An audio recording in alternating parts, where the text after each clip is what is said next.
இருளிலிருந்து வெளிச்சத்திற்கு மீட்டு வந்த இயேசுவை பற்றி சொல்வதில் நான் மிகுந்த மகிழ்ச்சி அடைகின்றேன். வேதமே வெளிச்சம்.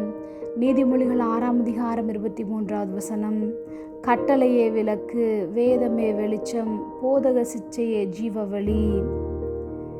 இருண்ட பகுதியில் நடப்பதற்கு எப்படி வெளிச்சம் தேவைப்படுகின்றதோ அதே போன்றுதான் இயேசு கிறிஸ்துவின் வார்த்தை என்னும் விளக்கு நம் வாழ்க்கைக்கு வெளிச்சத்தை கொண்டு வருகிறது. நம்முடைய எதிர்காலத்தை தீர்மானிக்க தீர்க்க தரிசனமான வார்த்தைகளை உடையது. இயேசு கிறிஸ்து ஒரு வார்த்தை சொன்னால் போதும், அதற்கு அவ்வளவு வல்லமை உண்டு. காற்றையும் கடலையும் அமர்த்தும். அவரிடத்தில் வேண்டிக் கொள்ளும் போது சுகவீனமாய் வீட்டில் இருக்கும் வேலைக்காரனும் சுஸ்தமடைவான்.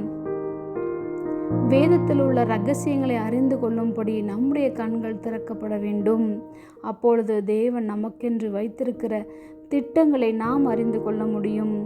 இருளில் நடவாமல் ஒளியில் நடப்போம். இடறி விழுகாமல் தேவனோடு இணைந்து நடப்போம்.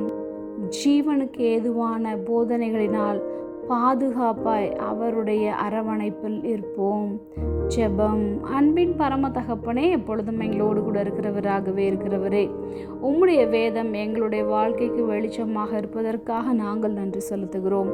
இயேசுவின் நாமத்தில் பிதாவே, ஆமேன்.